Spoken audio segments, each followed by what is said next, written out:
5, 4, 3, 2, 1. Sorry, I messed that up. Something popped up on my computer there. I'm really sorry.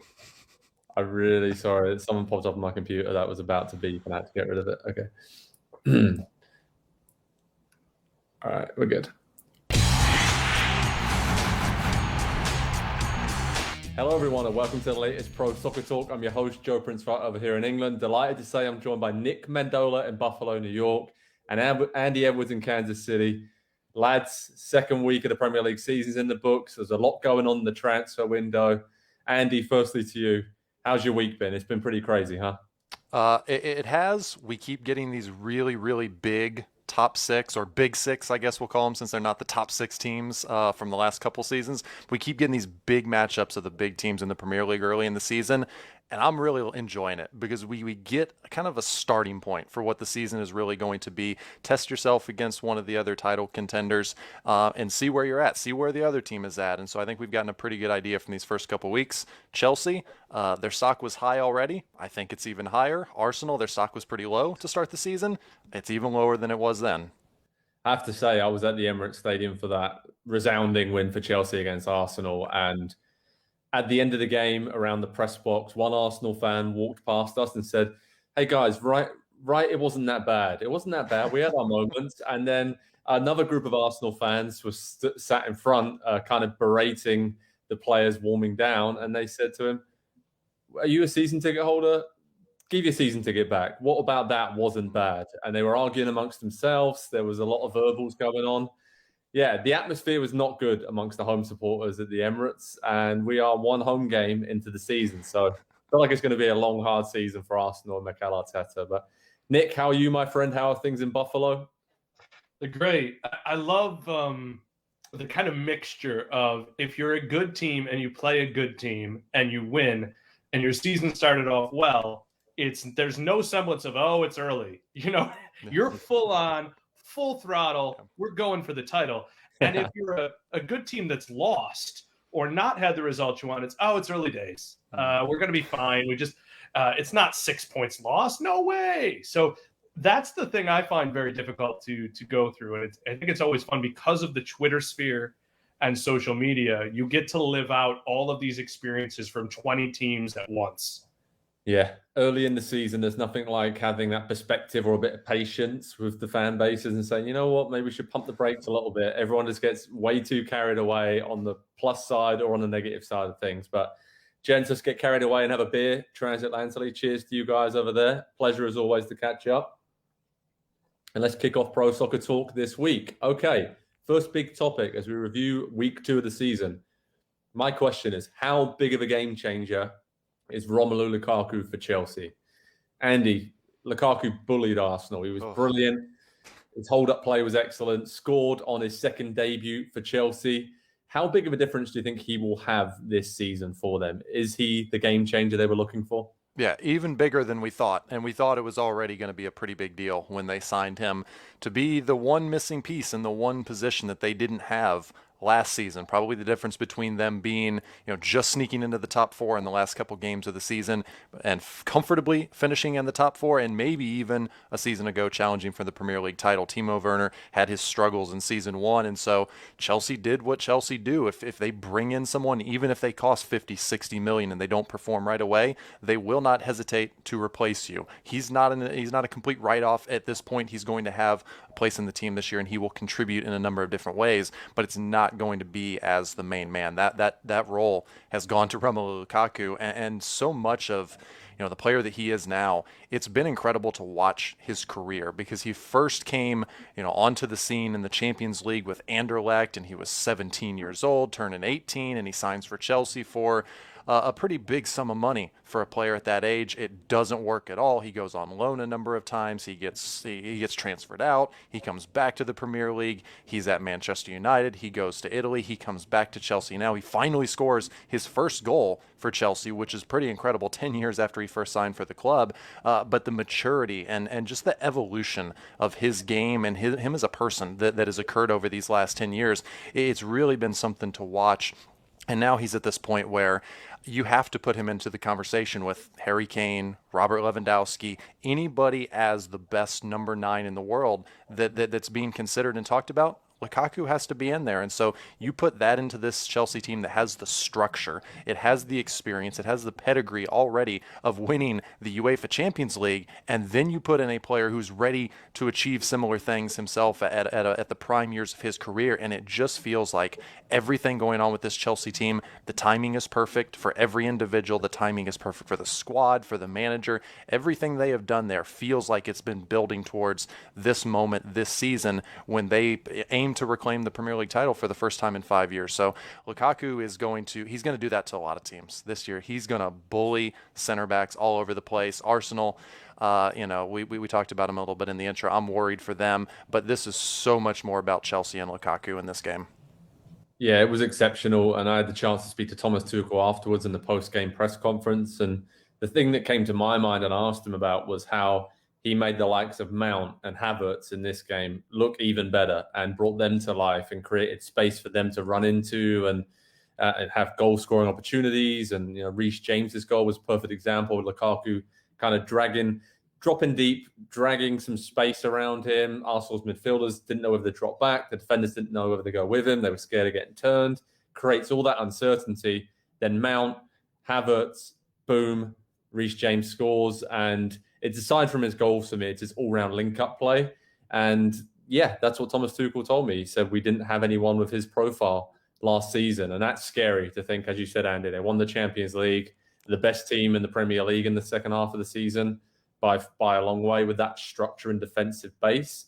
And now they have not only his goals, but he gives them a total different dimension. And Tuchel said something to me as well I didn't think about. He said, now we have an option when we're under pressure. We can play long. He can hold it up. We can get out.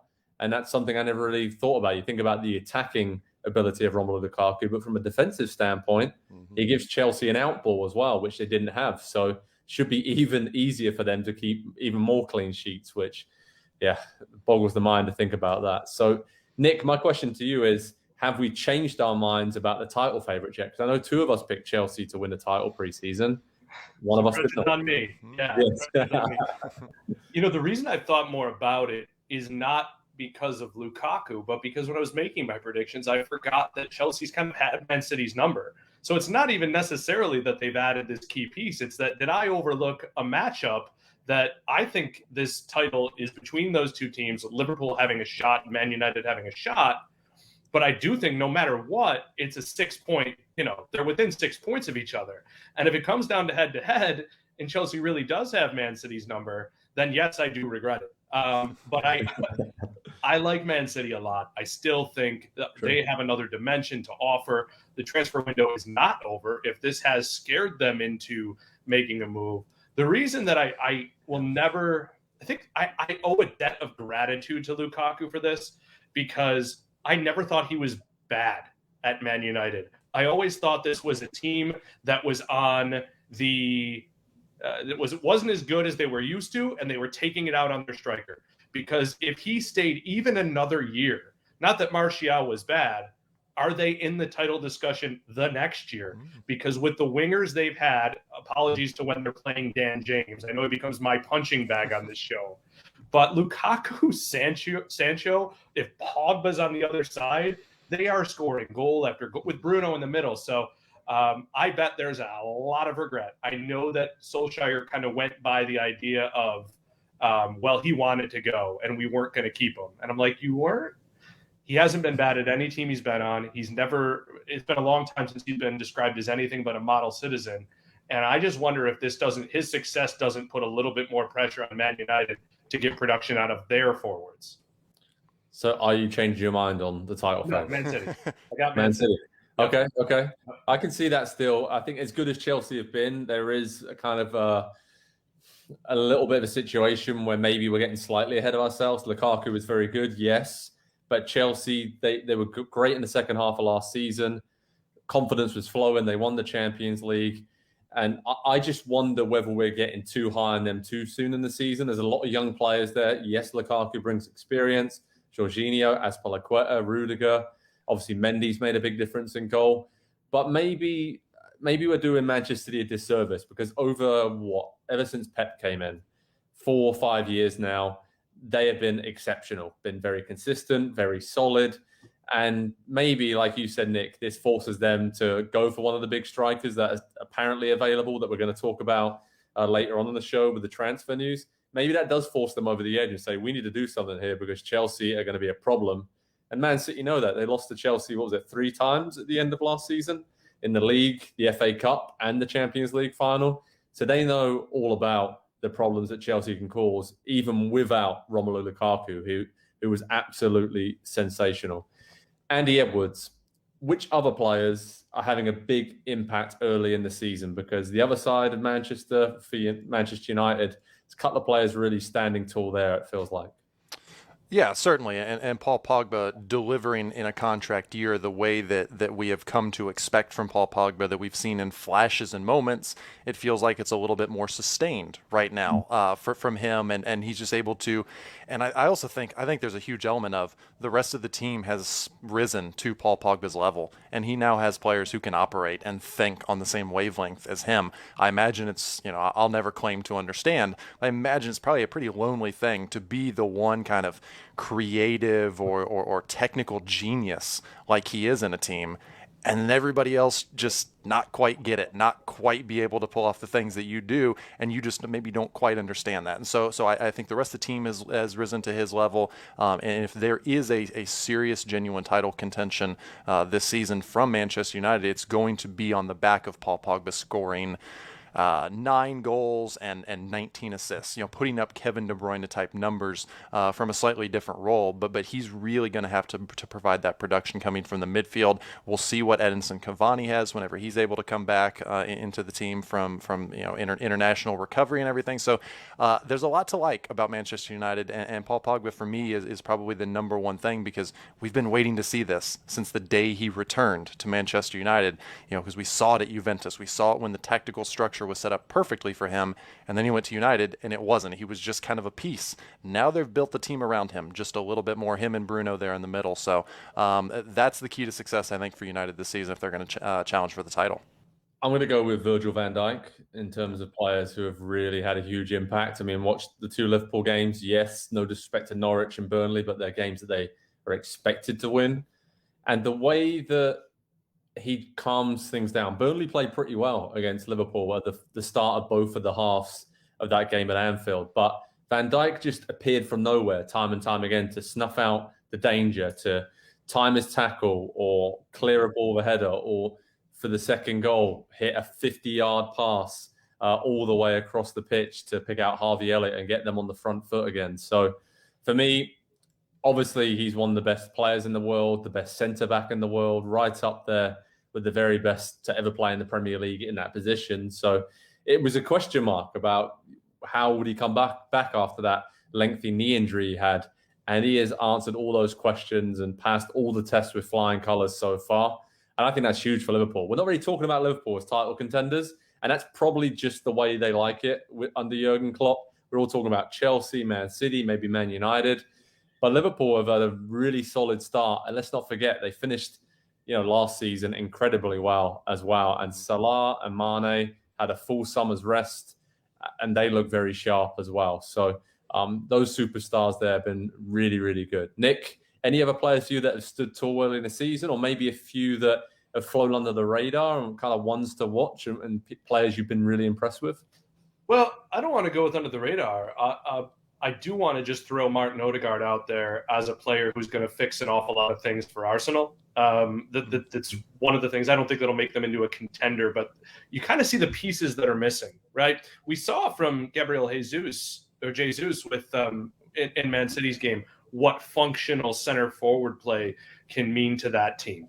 I think we all know that, but I don't know how you talk about anybody other than Lukaku, Pogba, and Bruno Fernandes right now, because those are the 3 players from pivotal teams that have kind of dominated the discussion. Under the radar, though, anyone who's watched the show is going to know what this means to have me say this. Dele Alli. Yep, I was hoping for it. Is working his butt off. Yep. I imagine any coach who's ever had a problem with this is like, what is this? You can do this? Because he's in his own third. He's making tackles on the edge of the 18, and then the next second, like a flash, he's at the other end of the pitch. Just so impressed. And I'm not ready to say that he's the answer or he's back to where he was. I don't know how, as a Spurs fan, you aren't extremely positive about what he's looked like under 2 weeks with Nuno. Yeah, I'm glad somebody else said it, and so that it didn't come from me. And we didn't rehearse that or talk about that or anything. So it's just Sure. I think it is a really good point, because that has been the missing piece to his game. He was very much a maverick type player when he was younger in his career. When he first broke through at Spurs, 19, 20 years old, he had a kind of a fearlessness. Like he wasn't afraid to fail at that point of his career because he didn't really know any better. And so I think a little bit of that was I don't know if it was taken out of him, whether it was forced out of him, or whether it's just kind of a natural, growing up process and maturation where, you do understand the consequences and the things that are on the line. And so you begin to change a little bit. And I think what the best part of his game has been lost over the last few years. And so it's been really heartening to see him almost, not reinvent himself, but apply himself in a different way, as Nick says, in a way that the previous managers would have really loved to have seen from him. Because if he's able to play as one of those three in the center of midfield, and he doesn't have to be just underneath the striker, he doesn't have to be out on the left cutting inside, that's a lot of tactical flexibility for Nuno to have with this team, who could play 4 at the back, he could play 3 at the back, he could play 3 in the midfield, he could play 5 in the midfield, and Dele can perform a lot of different roles if that work rate and the defensive duties are there. And so far, we're 180 minutes in, and he's played all 180 minutes, and he has run as hard as he possibly could for all of them. So, fingers crossed, a big season from Dele Alli, could really be what helps Spurs challenge a Liverpool or a Manchester United, maybe try to pick off a top 4 finish. I'm going to chuck out 2 surprises here for me. Number 1, Everton, how well they've done under Rafael Benitez, because they are unlucky not to win away at Leeds. Look really dangerous. Damari Gray looks like a great signing. Obviously, Calvert-Lewin and Richarlison are the X factor, and they're so solid. They've had a couple of mistakes from Michael Keane early in the season to concede the 2 of the 3 goals they have conceded. But overall, Everton have looked really, really good under Rafa, and I think they could push for the top 6. It might not be that fun to watch, but it works. It just works. They are good going forward. They will cause problems. They got players who can hurt other teams. And then it's just all about cleaning up those mistakes at the back for them. And Rafa is very good at doing that, organising teams. So I think the longer the season goes on, Everton will be a horrible, horrible team to play against.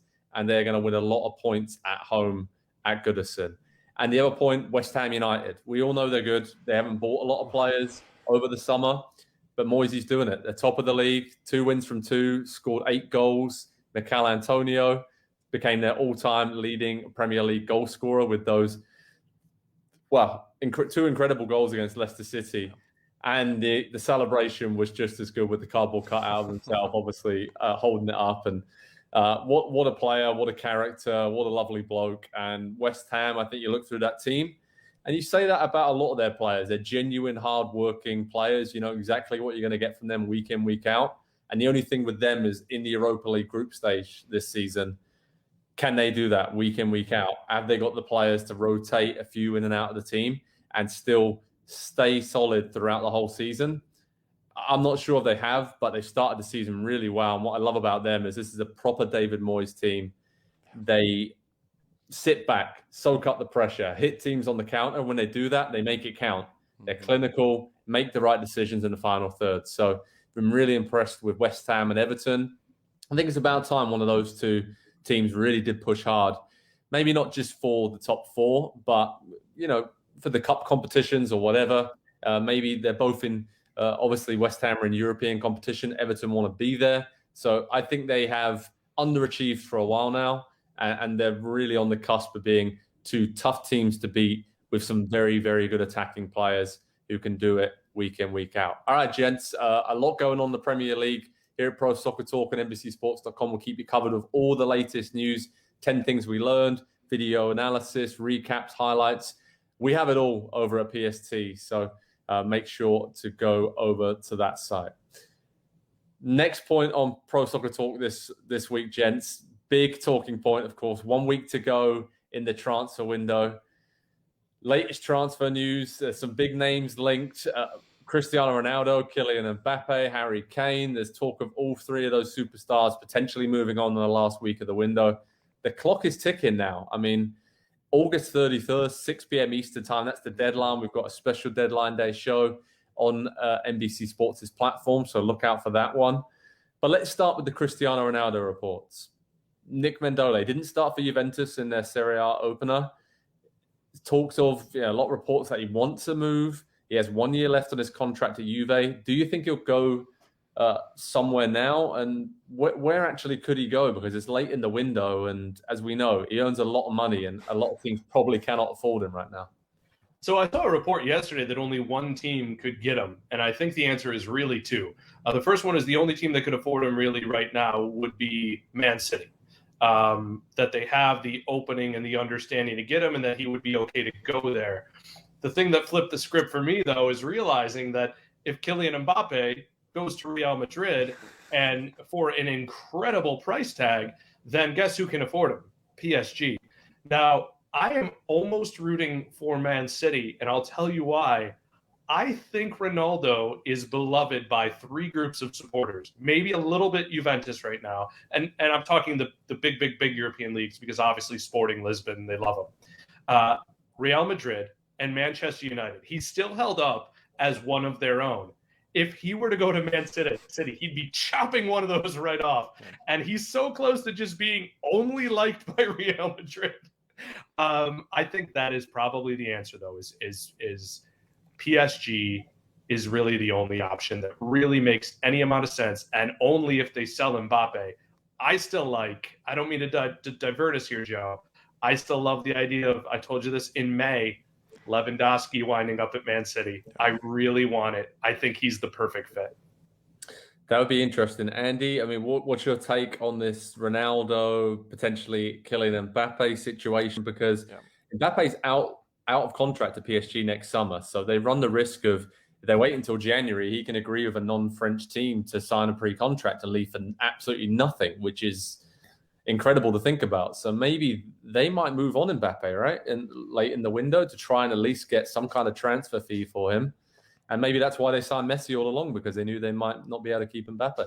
Yeah, when you're shopping at the very, very top of the game, the options are limited. And so it might seem like they get recycled around a little bit, and the same rumors come up for multiple different teams and clubs and everything.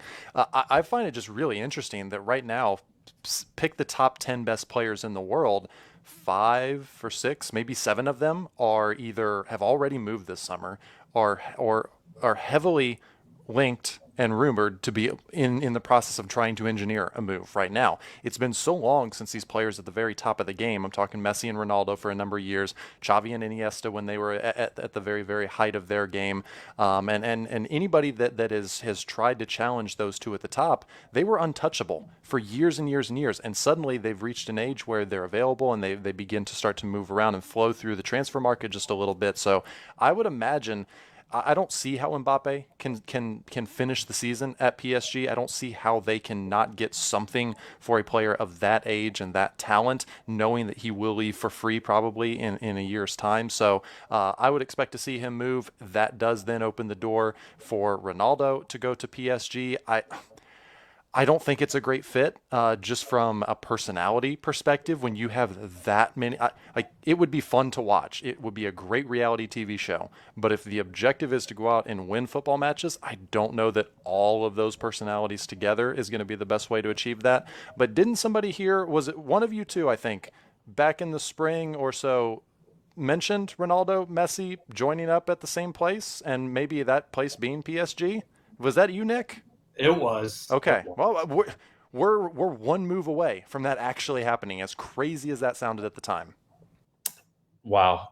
That would be something. I mean, everyone would just be watching every single PSG game, because you cannot miss that. That's a once-in-a-lifetime opportunity, or season, or 2 seasons, whatever it would be. But yeah, the reports from our partners in Sky Sports in the UK, the latest reports are saying that some agents are actually working on that situation right now. Mbappe to Real Madrid and Ronaldo to PSG, and trying to get that through the works and sorting out the contracts, and can they get it done. because obviously there is a situation there where that almost works for everyone.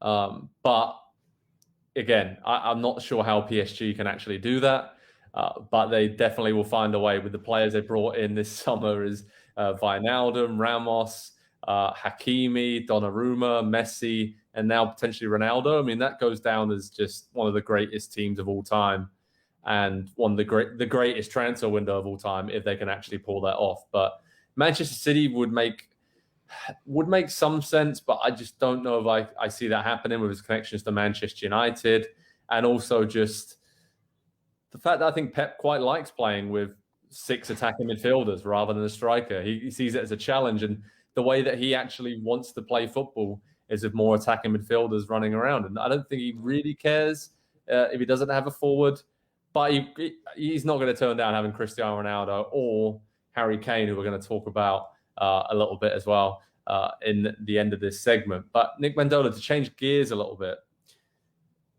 US men's national team players who could be on the move. Weston McKennie's been linked to a move to Tottenham Hotspur.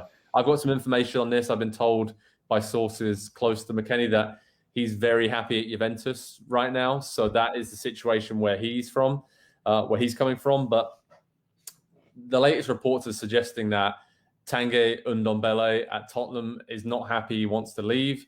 Juventus may want him. There could be a swap deal there, or maybe Moussa Sissoko. But some of those reports have been, slammed today and saying that's not going to happen. But Juve would be happy to accept around $35 million for Weston McKennie if he wanted to leave and if a club came in with that offer. Weston McKennie's a fantastic player. I just worry about him at Juve this season with Allegri coming in, Aaron Ramsey, obviously Locatelli signed. There's a lot of players there fighting for those central midfield spots. I don't know if he starts week in, week out. Is he better off maybe going to a Tottenham, be it on loan or permanently, playing week in, week out, which I think he probably would do alongside Pierre-Emile Højbjerg in that team? What do you think of this situation for McKennie? Because he'd be swapping a Champions League team, a giant in Italy, but he'd be going to the Premier League. So I feel like it's kind of a good trade-off. See, I could see both sides of the coin. If I'm McKennie, one of the things I'm thinking is I went to Italy. I probably only maybe he expected to play for Juve for 10 years. But while there, I want to win. I'm at the biggest club there. I want to win. And there's a bit of a mission not accomplished. He's became friends and teammates with some very good young players and some of the best players in the world. And there's an opportunity with him. You look at Dybala, you look at Locatelli, you look at so many fantastic players. I wonder if he's not thinking, I've got something to prove here. I want to go to Italy and then leave Italy saying I did it. I got it done there. On the flip side, the point you make, and again, maybe Oliver Skip is fantastic. The opportunity to move to London, where one of your best friends is Christian Pulisic, potentially just run amok because you know that Højbjerg's got it locked down for you next to you. That is really something I hadn't thought about, and I think is fantastic. And don't forget this. I think I read it in our article, actually, but Paratici was a big part of getting him to Juve, from what I understand, that he was very high on McKennie. And he would have seen McKennie, remember this, at Schalke playing pretty much every position they have. So I guess that's also a boon if we talk about the Juve angle, because if he can't get in the middle of the pitch, maybe they use him somewhere else. But both of them would make sense to me. I think he stays, and I think he probably wants to stay. I agree with that. But yeah, Paratici obviously is a big fan of him, was in charge at Juve, their transfer business, got him in from Schalke. And I think Tottenham as well, just they need that extra cover in a lot of areas. So it's a great point. A player that can play multiple positions, fullback, midfield, even centre-back at a push. That would be a very good buy for Nuno Espirito Santo, because as we saw with Wolves and his other teams, he flip-flops between 3 at the back, back 4, and McKennie's a very flexible player. And after Christian Pulisic, you have to say over the last 12 months, he has elevated himself to that level as the next best American player, with his personality, again, his flexibility, the way he plays, the way he leads, and how well he did at Juve. As you said, I don't think any of us expected him to do that well in his first season in Turin. And he took that to the US men's national team over the summer, Nations League, obviously that success, against Mexico, and the US will be leaning on them heavily in World Cup qualifiers coming up. Talk about US men's national team then. What other American players can we expect to be on the move late on in the transfer window, Andy? Because Reggie Cannon's been linked with a move to Nottingham Forest from Boa Vista. Eric Palmer-Brown, I know some of his agents have been in England trying to get him a loan move away from Manchester City once again, and maybe to Venezia and Serie A, who have a lot of great young American players, almost stockpiling them there on their arrival in Serie A. Maybe Cameron Carter-Vickers as well, maybe another loan move for him. Yeah. There's a few players that we could see from an American perspective moving on late in the window. Yeah, I think the most important one that you mentioned there would be Reggie Cannon, because he does factor pretty immediately into the first team situation for the U.S. men's national team. With World Cup qualifiers just a couple weeks away, he's either going to start at right back and Serginho Dest will play on the left, or Cannon will be the backup right back to Dest on the right, at which point another player who probably could use a move and probably deserves a move at this point, if we're just honest, will start at left back, and that's Anthony Robinson, who is still at Fulham after they were relegated back to the Championship. He's been good in the first handful of games for them. He was pretty good last year in a team that didn't do a lot of defending, that didn't defend well even when they tried. I felt like he stood out and shined a little bit brighter than everyone else, especially on the back line for Fulham. And so I was a little bit shocked that he didn't get a move earlier in the summer transfer window. Obviously, there's still time, but he's young. He plays a position where there's not a ton of options. He's a U.S. international. There's just a lot of selling points with Anthony Robinson. I don't quite get why this has not happened for him yet. He's a middle of the table or slightly bottom half Premier League left back. Like that he's proven that that's what he is, and so that's the level that he should be at. There's a handful of teams in the Premier League that he could certainly help, and you have to think he would be available for what, 3 or 4, maybe 5 million right before the window closes. That would be a great deal for some team in the Premier League. I agree with that. That's a great shout. All right, let's have some fun to finish with. The clock is ticking, guys. The clock is ticking. Transfer window just 1 week away from ending. Harry Kane, it's been a summer-long saga. Will he go? Will he stay? I'm going to give you both 30 seconds to tell me if you think he will be a Tottenham Hotspur player when the window shuts and why. Nick Mendola, your 30 seconds starts now. What's going to happen with Harry Kane? I think he stays, and I'll tell you why. I think he's the sort of guy who is humble enough, who respects where he is enough to have a mea culpa moment and come back to Spurs fans and say, listen, I'm encouraged by what we've built here. I think it can be done here. I'm looking at what Nuno's done. Let's give it another run. And I just think he's the sort of guy who's shown that sort of culpability. Is that the right word? I think he's shown that sort of respect. I wouldn't be surprised if he goes. 30 seconds is up. Yeah, that's it. Look at you. That's it. I'm sorry. I'm a strict taskmaster here. Andy Edwards, your 30 seconds starts now. Harry Kane is still a Spurs player because Manchester City are not going to come and spend the money that Daniel Levy is going to demand to make Harry Kane no longer a Spurs player. And at this point of the saga, I've come all the way around to the point of I feel really bad for Harry Kane. I feel like he looks like a man that's out on an island, stranded all by himself, and nobody really wants to talk to him. Everybody seems like they're mad at him. He knows that he has messed up at this point and not done it right. And if he can do what Nick says, score some goals, all will be fine, and nobody will remember any of this happened. Bang on 30 seconds. So fair play to you for wrapping it up like that. I agree with both of you. I think he'll still be a Tottenham Hotspur player. I think he's going to stay. I don't think Man City can really afford, but who knows what's going to happen in the last week of the window. There's some other players I guess we could focus on in terms of moving on. There's a lot of Arsenal players who you think look like they're going to move on. Lacazette, maybe Willian, Hector Bellerin, Saul from Atletico Madrid, and Kieran Trippier have been linked with moves to the Premier League. So there's a lot of big names there to keep an eye on in the final week of the window. And here at Pro Soccer Talk on NBCSports.com, we'll keep you updated with all the latest transfer news, analysis. And again, August 31st, 6 p.m. Eastern time, the window slams shut, and then teams will be stuck with the players they have. From a positive or negative, until it opens again, the transfer window on January 1st. So it's going to be a fun week, guys. It's got a lot of long nights, a lot of transfer reports and rumors. It's going to be interesting to see if clubs panic late in the transfer window.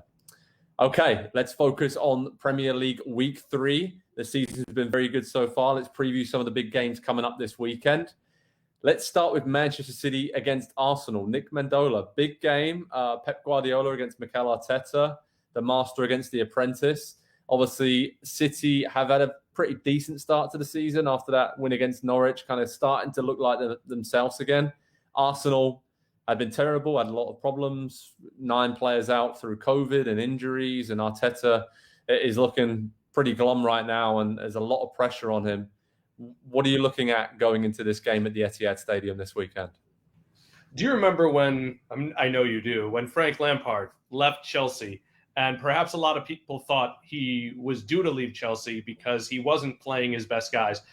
I feel bad because I think that's what's going to happen to Arteta, and he's going to have excuses. There are guys he just can't use right now because of COVID. There is absolutely, I don't want to say no way, because Brentford's been fun to watch, but throw Lacazette and Thomas Partey out there and Ben White with another couple of weeks familiarity, and I think that's pretty easy for them. But I worry that this is going to be bad for Man City. I know Odegaard can pull the strings. I know some guys might be coming back, but I think what happened to City on opening week was a real eye-opener. I don't know that it's a year-long rejuvenation of their ambition. Andy, we've talked a lot about can they carry that motivation after falling short of a quadruple over a whole season, but I'm not worried about that not being there right now. This is a big game for them. They're looking at their former assistant coach. They're looking at Arsenal. No team's going to play Arsenal at a Premier League level player-wise and think, well, this isn't Arsenal. They're thinking this is a team for years I've looked at. So I actually think we're in a position where the teacher might get his student fired.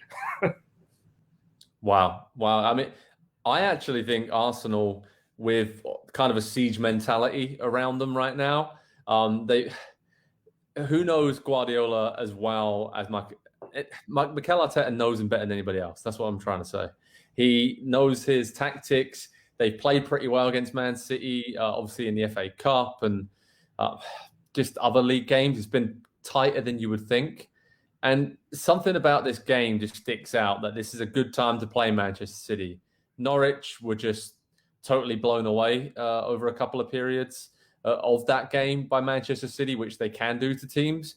But I just think at the start of the season with De Bruyne and others like not being up to full speed or fully fit and missing, it feels to me like this is a good time for Arsenal to go there and to just kind of stop the narrative, stop the rot, maybe grind out a draw, go back to 3 at the back and wing backs and a back 5 and frustrate teams. And they have Aubameyang and other young attackers like Saka and Smith Rowe can hurt teams on the counter. I kind of like this game for Arsenal. I feel like I'm crazy for saying it, but yeah, I don't know. Andy, help me out on this one because, you know, this is a big moment in the season, I think, because if they start with 3 defeats to open up the campaign, considering how much money they've spent this summer on very good young players, like Nick said, that maybe Arteta might not be able to get the best out of if he doesn't do well in the next, month or so, then this is a big problem. There's already reports out there that Antonio Conte is being lined up to be the next Arsenal manager, for goodness sake. So it's not like they're not looking elsewhere already, and it's worrying, right, for Arsenal. Yeah, well, Joe, I think you sound crazy too for saying that at this point. Just what we've seen, aside from Granit Xhaka, who at Arsenal screams, I have the mental makeup to participate in a siege mentality?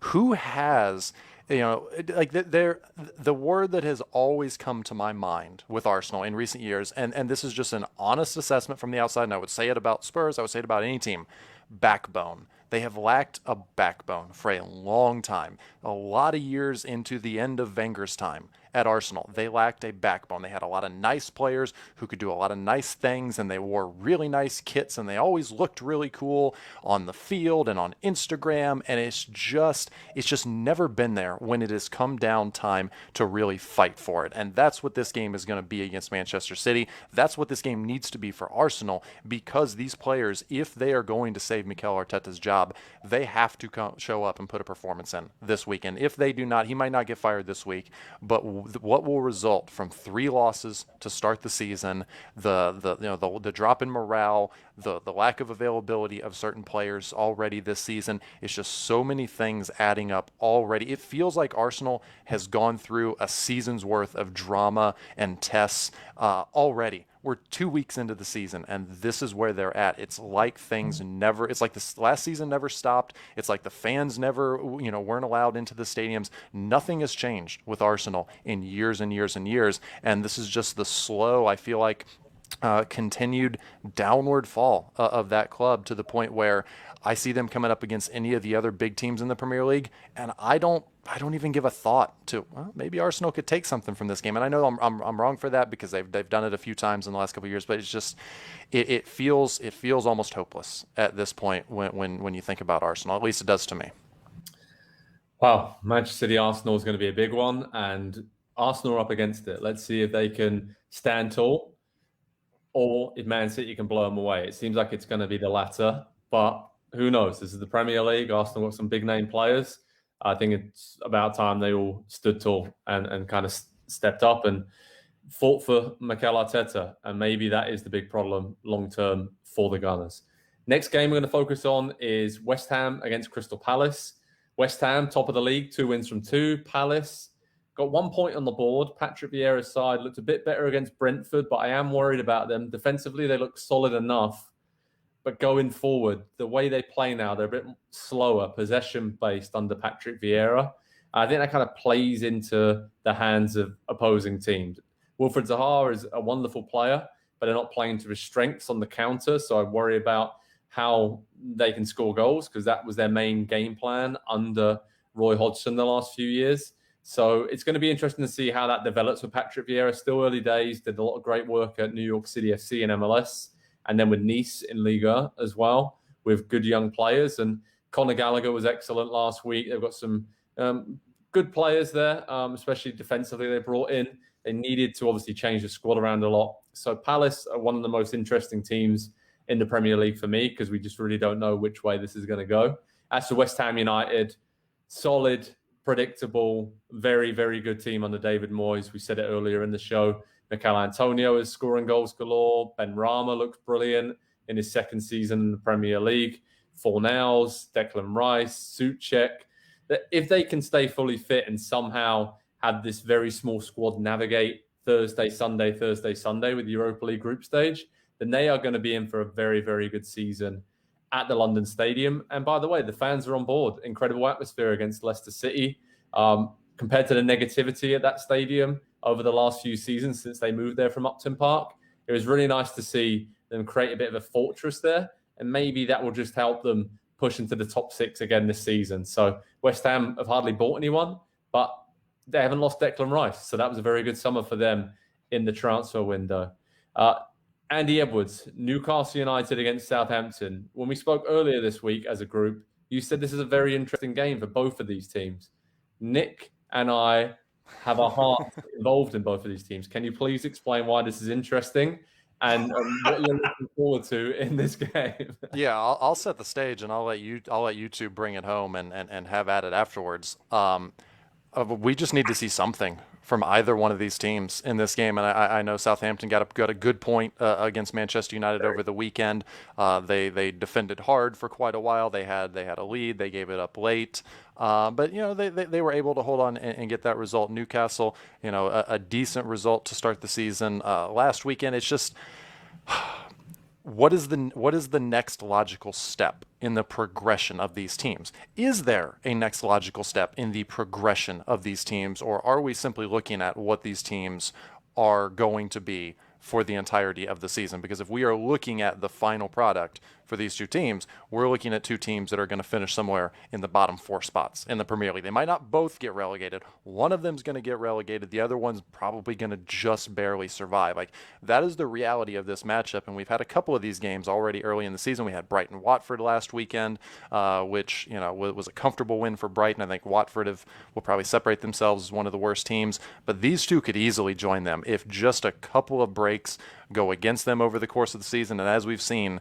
over the years, the breaks always seem to go against the teams that are down on their luck. And Newcastle, Southampton, two teams for a couple years at least, pretty down on their luck. And so it's interesting for me from almost a perspective of futility, with the lack of scoring chances, the lack of possession, the lack of shots, the lack of anything more than being a couple of well-disciplined and well-drilled defensive teams. You have Okay, to Nick, spend. you No, go. sorry, Joe. You have to spend. And I'm looking at the bottom of the table for all of these answers. Southampton and Newcastle. I know, there's Joe Willock, there's Adam Armstrong. Money has been spent, but not nearly enough. There was a report yesterday that Newcastle's already closed up shop except for loans. That's embarrassing. And I look at Burnley, by the way. The story with Burnley was they're looking at bringing in former Newcastle guy Andy Carroll on a free. But That's honestly, perfect. you laugh, but it's pragmatic. It's so perfect, too. It's Chris Wood, it's Ashley Barnes, it's 15 minutes of Andy Carroll. I don't see that coming from Newcastle and Saints right now, and it makes me very worried. By the way, one more note on Arsenal. The worst XG in the league behind Burnley, Newcastle, and Southampton is the Gunners. 5.53 goals through games. That's why I think, just to circle back, I think Man City gets a blowout, and that's what could signal the end of Arteta, because I think it could be embarrassing. Wow. Yeah. A quick word on Southampton. I actually enjoy what they've done with some of the signings. Tino Livramento was man of the match against Man United, 18-year-old right back. They just signed Thierry Small from Everton today. Again, another 17-year-old kid who was the youngest player in Everton's history last season. There's talks of Bayern Munich and Arsenal and Chelsea wanted to sign him. He chose Southampton because he wants to play. It reminds me a little bit of some of the Bundesliga teams who, I'm not saying these players are going to be as good as Jude Bellingham or Jadon Sancho, but they're kind of doing it a bit differently. They don't have much money with the club. They're self-sustaining. They sold a lot of players. And instead of investing 15 to 20 million pounds on a replacement, they're doing it a bit different. It's a bit risky, of course, but maybe I just think, Southampton fans are probably looking at it thinking, well, there's probably three teams worse than us in the Premier League that are going to get relegated. And, finishing above the relegation zone's a good season. And that's not going to be good for nerves for any of those teams down there. But a lot of teams are in a similar situation. Okay, gents, let's focus on Liverpool-Chelsea. Big game of the weekend. Obviously, Liverpool started great. Chelsea has started great. 2 wins from 2 for both of those teams. Andy Edwards, what are you looking at here tactically? Is this all about one battle, Romelu Lukaku against Virgil van Dijk? That'll be great, but no, I think it's a much larger battle. It's a tug of war, if you will, over kind of the tempo that this game is going to be played at. I think if it's a little bit slower and a little bit more possession and build-up, and a little bit more conservative defensive, I think that obviously favors Chelsea if they're able to just break up the speed that Liverpool play at when they're really at their best. And if Liverpool can sit a little bit deeper, win the ball in those advantageous areas as they do against a lot of teams, teams that don't have the midfield quality of a Chelsea, so it'll be a little bit more difficult, then they can get out on the counter and we can see Sadio Mane, Mohamed Salah on either side, whether it's Diogo Jota, whether it's Roberto Firmino in the middle. It almost doesn't matter if those two are at the top of their game the way they've been through 2 weeks. So it's a tempo thing. It's almost Klopp versus Tuchel head to head, and who can position who in the right spots to win the ball in certain areas of the field where they can manage to not turn it over. It's the oldest cliche, but it's such a fine margin between these two teams, and I think the stylistic difference between them makes it an even more fascinating matchup. Nick, do you agree with that? I mean, Tuchel, Klopp, obviously a lot of connections with Mainz, Borussia Dortmund, the style of play. A bit different, but there's a lot of similarities there as well, isn't there? There are. I think there's going to be a very interesting debate over personnel selection, as well as I worry a little bit about Liverpool for the first time this year playing somebody.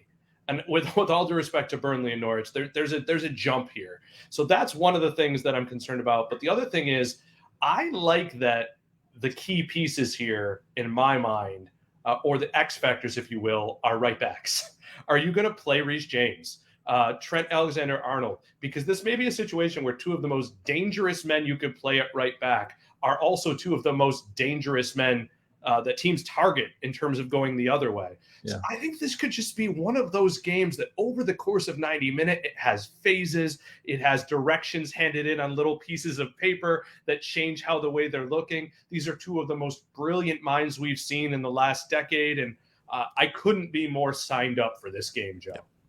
Yeah, I mean, Alexander-Arnold in particular, like you said, Oh, great going forward, but you can imagine that Tuchel was sitting there thinking, you know what, I'm going to stick Timo Werner on the left flank or the left inside attacking midfield just to get in behind and exploit the gaps just like he did last season, right? When they won away at Anfield and Mason Mount scored that great goal. And yeah, so many fine details. And I want to say, Harvey Elliott, what a young player he looks like for Liverpool as well. Klopp said, there's our new signing. We didn't need to go out and sign anybody because he was in the building. And his link-up play, especially with Alexander-Arnold, I noticed this a lot. Alexander-Arnold's a central midfielder. That's what he was in the youth teams. He is coming in midfield a lot and taking Harvey Elliott's spot. And Harvey Elliott is going out to the flank, and they're interchanging really well. Did that on the second goal for Liverpool against Burnley with Sadio Mane scored. And those are some really intriguing tactical battles. So I think both teams are at a very, very high level, and we are going to see one heck of a battle at Anfield this weekend. So other games to keep an eye on: Wolves against Manchester United. Let's see if Solskjaer's side can bounce back from a disappointing draw at Southampton. And if Wolves can get off the board, they've been pretty good against Leicester and Tottenham under Bruno Lage, but created a lot of chances, haven't scored yet. So Adama Traore, Raul Jimenez, where are you? You need to step up now, because otherwise I do worry about Wolves a little bit this season with no Nuno Espirito Santo. And talking about him, he takes his Tottenham Hotspur side play Watford, and he could take them to the top of the table potentially with 3-1 from 3 to start the season. So very good start for Tottenham, pragmatic, good on the counter. And they kind of just had Harry Kane come off the bench to help close them out against Wolves last time out. So that's not too bad of a player to have. So head over to Pro Soccer Talk on NBCSports.com for the latest news, previews, stream links, how to watch all these games this weekend. It's going to be a lot of fun in the Premier League.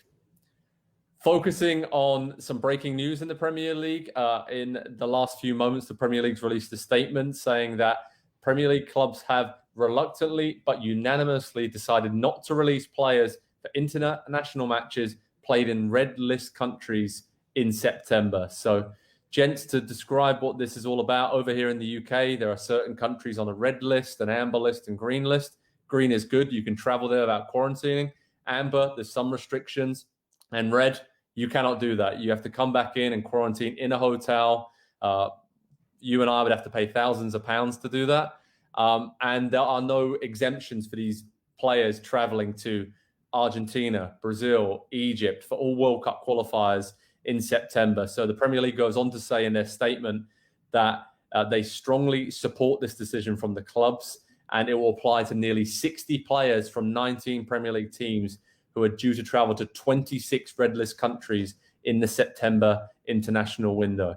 And they add some context to this and say this follows FIFA's current position not to extend its temporary release exception for players required to quarantine on their return from international duty. So what that means is Mohamed Salah, all the Brazilian players in the Premier League, like Fabinho, Fernandinho, obviously Emiliano Martinez at Aston Villa, all these players after they return from international duty would have to go into a hotel for 10 days and could not play in the Premier League, which is just not going to work. Andy Edwards, your reaction to this news? I think this is something we saw coming with the situation in the UK, perhaps quite different than it is elsewhere in the world. Yeah, they've clearly put this off until the last possible moment, hoping that something might change and that the fortunes, might be different, but things all around the world are just not changing. And so at the end of the day, common sense prevails, and we prioritize the public health and safety of people elsewhere in the country, not just the footballers. This is not just about them. If they go to one of these countries currently on the red list, contract COVID, bring it back. That's more COVID in a country that otherwise wouldn't have it. And so it's really unfortunate that this is the situation that we're still in. But at the end of the day, the clubs are always going to do what is right for them. And these players are very expensive investments that they have already made, and that they still need performances and product on the field, and they need that to be at the very best that it can. And one of the things that I don't think we've heard a lot about or talked a lot about is even when players contract COVID and they recover from it and they come back, there've been a number of players that haven't seemed to be exactly the same, that have taken a bit of time. And Paul Pogba might be one of the best examples of that. Last season, I think about midpoint of the season, contracted COVID, was not good at all for a couple months when he came back.